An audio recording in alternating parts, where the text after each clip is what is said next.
ఇది రేవంత్ రెడ్డి సర్కారు తెచ్చిన కరువు అంటూ కేసీఆర్కి పేరు వస్తుందని కాళేశ్వరం నీళ్లను ఎత్తిపోయట్లేదు. హరీష్ రావు కూడా అదే చెప్పిండు. కేసీఆర్ని తిట్టిపోస్తే కాదు నీళ్ళు వచ్చేది, కాళేశ్వరం నీళ్లు ఎత్తిపోస్తే వస్తుందని ఆయన చెప్పాడు. చూసినాం మనమే అందరం కూడా. సో రైతులకు తీరని అన్యాయం చేస్తున్నారు. ఢిల్లీలో యువత కేంద్రానికి గడగడలాడిస్తున్నట్టే రాష్ట్రంలోనూ ఆ పరిస్థితులు రానున్నాయి. లక్సెట్టిపేట రైతు సదస్సులో కేటీఆర్ అంటూ ఢిల్లీలో ఎట్లయితే యువత మొత్తం ఇలా కేంద్ర ప్రభుత్వానికి వ్యతిరేకంగా బయటకు వచ్చిందో, రాష్ట్రంలో కూడా రాష్ట్ర ప్రభుత్వానికి వ్యతిరేకంగా ఆ పరిస్థితి వస్తుంది చూడండి అని చెప్పేసి ముందుగానే హెచ్చరిస్తా ఉన్నాడు ప్రభుత్వాన్ని. ఇదిగోండి, తెలంగాణ కరువు కోరల్లో చిక్కుకోవద్దనే ఉద్దేశంతో కేసీఆర్ కాళేశ్వరం కట్టారని, ఈ ప్రాజెక్టు కరువుకు పరిష్కారమని భారత కార్యనిర్వాహక అధ్యక్షుడు కేటీఆర్ అన్నారు. ఇప్పటికీ ఒక 100 సార్లు చెప్పుంటాం మనము, కాళేశ్వరం ప్రాజెక్టు ద్వారా అంటే ఆ రిజర్వాయర్లు ఆ బ్యారేజ్ల ద్వారా నీళ్లు రావడానికి ప్లస్ ఆ నీళ్లు ఎప్పుడు ఉపయోగపడతాయనే విషయాన్ని కొన్నిసార్లు చాలాసార్లు చెప్పుంటాం. ఇప్పుడు ఇలా కరువు వస్తే గుర్తొస్తుంది. మరి గత సంవత్సరం, అంతకుముందు సంవత్సరం, మరి 2 సంవత్సరాలు రేవంత్ రెడ్డి పరిపాలనలో మరి అవసరమే లేకుండా పంట పండింది కదా అని మాట్లాడారు. అసలు 2 ఏళ్ళు కాళేశ్వరం అవసరం లేకుండా పంట పండింది కదా అంటే కాలం మంచిగా అయింది కాబట్టి, గ్రౌండ్ వాటర్ ఉంది కాబట్టి, బరాబర్ బోర్లు నీళ్లు పోసినాయి కాబట్టి పంటలు పండినాయి. ఇప్పుడు పండిస్తే గొప్ప. ఇప్పుడు ఎందుకు నాట్లేస్తలేరు అందరు కూడా రైతులు? ఇప్పుడు ఎందుకు ఆపుతున్నారు? ఇప్పుడు ఏమొచ్చింది మరి అంటే గ్రౌండ్ వాటర్ లేదు, ఎల్నినో ఎఫెక్ట్తో వర్షాలు లేవు ఇప్పటి వరకు. ఇప్పుడు జరిగేది ఏంది? కాళేశ్వరంలో కనుక అంటే ప్రాజెక్టులో కనుక నీళ్లు ఉండుంటే, మనం నింపుకొని ఎత్తిపోసుకొని ఉండుంటే కనుక ఇలా వాటి ద్వారా కనీసం కొంత రైతులకు ఇచ్చే అవకాశం ఉంటుండే. ఇలా అది లేదు, అది ఆపేసారు, ఖతమైపోయింది. వీళ్ళు పంతానికి పోతే ఏమైందంటే ఉన్నది పోయింది.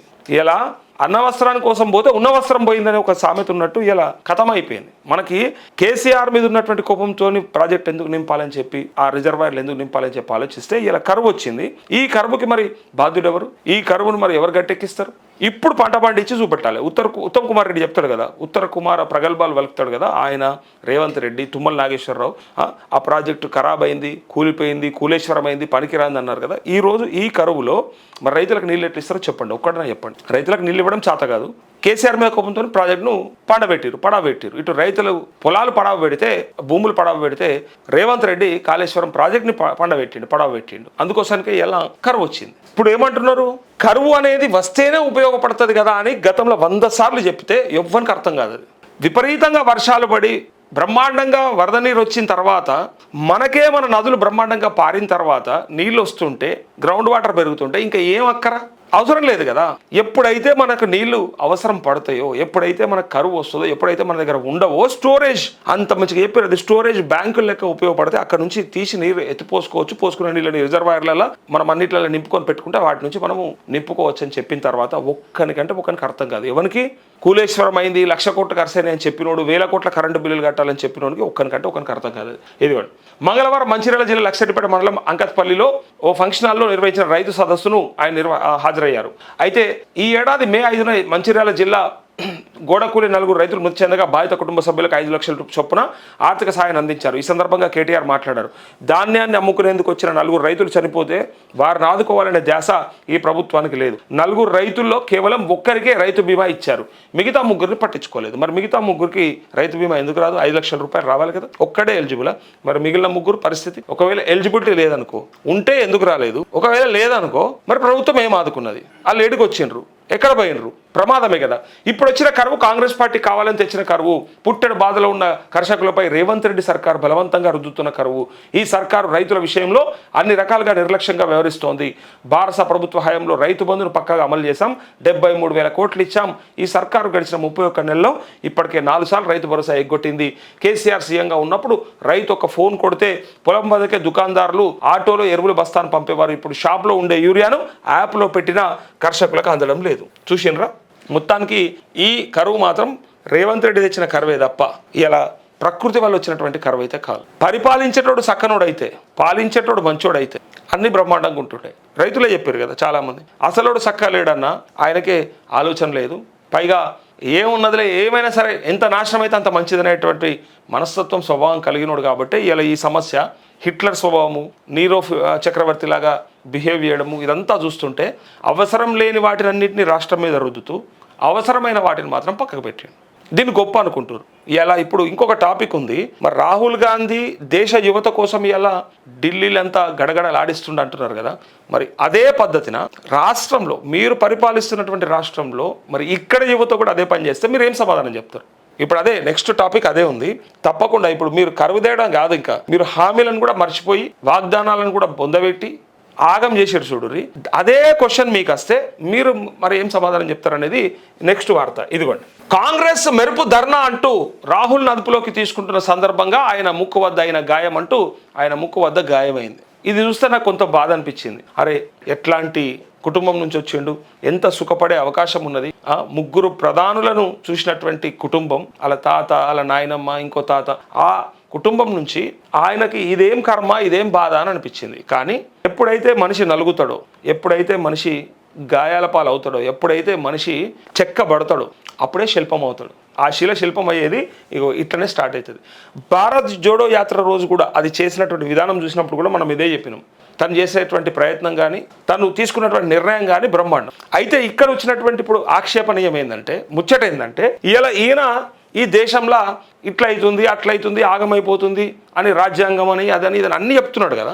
తమ పార్టీ పరిపాలిస్తున్నటువంటి రాష్ట్రాల్లో మరి ఏం చెప్తారు సమాధానం అనేది ఫస్ట్ ప్రశ్న. ఇప్పుడు ఇగో రాహుల్ మాట ఇచ్చి వెనక్కు తగ్గారని జితేంద్ర సింగ్ అన్నాడు. కానీ ఇక్కడ చూడండి, ప్రధాని ఇంటి వద్ద అనూహ్యంగా బైఠాయింపు, మోదీ షా గద్దె దిగాలని డిమాండ్. 3 గంటల పాటు హైడ్రామా, విద్యార్థులపై లాఠీ చార్జీకి నిరసనగా బైఠాయించిన ఖర్గే, రాహుల్, ప్రియాంక. పాల్గొన్న సీనియర్ నేతలు. అయితే సీఎంలు, ఎంపీలు, సమాజ్వాదీ నేత అఖిలేష్ కూడా కేంద్ర మంత్రి జితేంద్రతో చర్చలు విఫలం, బలవంతంగా తరలించిన పోలీసులు అంటూ మొత్తం ఏ పత్రికను చూడండి ఇదే వార్త. ఇగో బ్రహ్మాండంగా దద్దరిల్లిన ఢిల్లీ. ఓకే, మరి దద్దరిల్లిన హైదరాబాద్ అని వస్తుంది వార్త, ఏం చేస్తారు? దద్దరిల్లిన బెంగళూరు అని వస్తుంది, ఏం చేస్తారు? దద్దరిల్లిన తిరువనంతపురం, త్రివేంద్రం అని వస్తుంది, కేరళ, ఏం చేస్తారు? ఇప్పుడు 3 రాష్ట్రాల్లో మీ పార్టీ అధికారంలో ఉన్నది. మరి మీరు ఇచ్చినటువంటి హామీలను కూడా నెరవేర్చలేదు. ఇలా విద్యార్థుల పైన జరిగినటువంటి దాడికి డెఫినెట్గా మేము కూడా ఖండిస్తాం. తప్పే అది, ప్రభుత్వం తప్పే, పోలీసుల తప్పే. కానీ మీరు పరిపాలిస్తున్న రాష్ట్రాల్లో కూడా మీరిచ్చిన హామీలు నెరవేర్చక మీరు మోసపూరిత వాగ్దానాలు చేసి తప్పినందుకు మరి ఇక్కడ ఏం చేయమంటారో చెప్పాలి. ఫస్ట్ ఇక్కడ కూడా చేయాలి కదా. అదే ఇదో కాంగ్రెస్ చీఫ్ ఖర్గేతో పాటు ఎంపీలు, నేతల బైఠాయింపు, చేతులకు తాళ్లు కట్టుకొని 3 గంటల పాటు ఆందోళన. కేరళ సీఎం సతీశన్, కర్ణాటక సీఎం డీకే శివకుమార్ హాజరు. కేంద్ర మంత్రి ధర్మేంద్ర ప్రధాన్ బర్తరఫ్ చేయాల్సిందే అంటూ ప్రధాని మోదీ, హోంమంత్రి షా రిజైన్ చేయాలని డిమాండ్. కాంగ్రెస్ నేతలతో కేంద్ర మంత్రి జితేంద్ర సింగ్ చర్చలు. రాత్రంతా ధర్నా కొనసాగిస్తానన్న రాహుల్. అరెస్టు చేసిన పోలీసులు. ఇది విద్యార్థులపై కాదు, ప్రతి కుటుంబంపై జరిగిన దాడి. రాహుల్ అయితే మోదీ ఈసారి మౌనంతో తప్పించుకోలేరు, దేశ విద్యా వ్యవస్థను ఆర్ఎస్ఎస్ చేతిలోకి తీసుకుందని ఫైర్ అంటూ ఇక రాజకీయాలు మంచిగా బ్రహ్మాండంగా అందులో ఇనుమడింపజేస్తారు. ఇప్పుడు ఏంటంటే విద్యార్థుల ఆశలు ఏవైతే ఉన్నాయో, విద్యార్థుల కోరికలు ఏవైతే ఉన్నాయో వాటితోని ఫస్ట్ అధికారంలోకి రావాలనుకుంటున్నటువంటి పార్టీ ఆటలాడుకుంటుంది. మేము వస్తే ఏదంటే అది ఇస్తాం, మేము వస్తే ఏదంటే అది చేస్తాం. అసలు ఇక మీరు అడిగిందే తర్వాయి కాదు, అసలు అడగందే మేము చేసి పాడేస్తాం అని చెప్పి ఆ రోజు అధికారంలోకి వస్తారు. వచ్చిన తర్వాత కథం ఇడిచిపెడతారు. పోలీసు వాళ్ళని అడ్డం పెట్టుకొని ఇంకా వాళ్ళకి నచ్చినప్పుడు నచ్చినట్టు చేసుకుంటూ పోతుంటారు.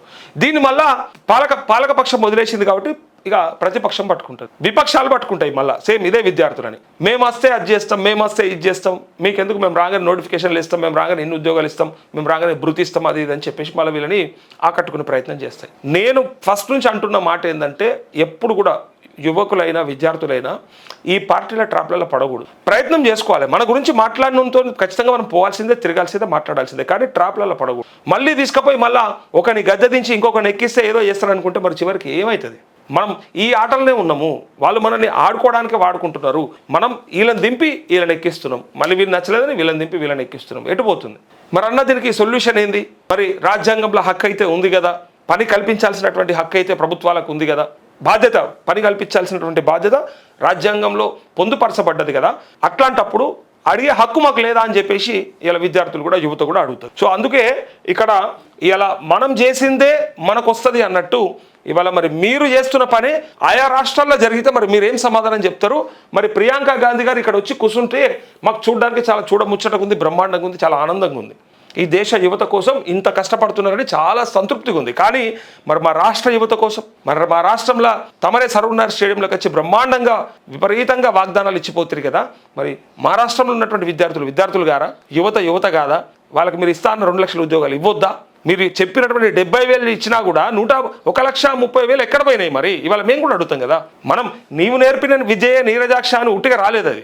ఈరోజు ఆ యువత పైన జరిగినటువంటి దాడికి మీరు నిరసనగా కూర్చుంటే, మా యువత పైన జరిగినటువంటి దాడి, మానసిక దాడికి మరి మేమేం చేయాలో చెప్పండి. 30 లక్షల మంది నిరుద్యోగులు ఉన్నారు అని చెప్పి ఆనాడు కేసీఆర్ వాళ్ళందరినీ కూడా మోసం చేసిండు, మాకు ఓటేసి మమ్మల్ని గెలిపించండి అని చెప్తే వాళ్ళంతా కడుపు కట్టుకొని మీ వెనక తిరగలేదా? గెలిపిస్తే మీరేమిచ్చారు వాళ్ళకి? ఆ రోజు రేవంత్ రెడ్డి ఏం చెప్పిండు పిసిసి అధ్యక్ష హోదాలో, మళ్ళీ ఇవాళ ఎందుకు ఇవ్వట్లేదు? ఇదే క్వశ్చన్ మళ్ళీ వాళ్ళకి వస్తుంది. మీరు కూడా మోసం చేసిరు కదా అని చెప్పి. ప్రతిపక్ష కాంగ్రెస్ నిరసనతో దేశ రాజధాని ఢిల్లీ దద్దరిల్లింది. చలో పార్లమెంటు ర్యాలీ సందర్భంగా విద్యార్థులపై, సీజేపీ కార్యకర్తలపై పోలీసులు లాఠీచార్జ్ నిరసనగా మంగళవారం మధ్యాహ్నం ప్రధాని మోదీ నివాసం ఎదుట ప్రతిపక్ష నేతలు మెరుపు ధర్నా చేశారు. భారీగా మోహరించిన పోలీసులు రాహుల్తో పాటు Congress MP Priyanka Gandhi, SP chief Akhilesh యాదవ్తో సహా ఇతర నేతలందరినీ బలవంతంగా అరెస్ట్ చేసి బస్సుల్లో తరలించడంతో తీవ్ర ఉద్రిక్తత నెలకొంది. తొలుత లోక్సభ ప్రతిపక్ష నేత రాహుల్ గాంధీ నేతృత్వంలో కాంగ్రెస్ నేతలు లోక్ కళ్యాణ్ మార్గ్లోని మోదీ నివాసానికి మార్చి నిర్వహించారు. అనంతరం కేంద్ర ప్రభుత్వ వైఖరికి నిరసనగా చేతులను తాళ్లతో కట్టుకొని రాహుల్ గాంధీ, ఏసీసీ చీఫ్ మల్లికార్జున ఖర్గే, ప్రియాంక గాంధీ ఇతర ఎంపీలు అక్కడే బైఠాయించారు.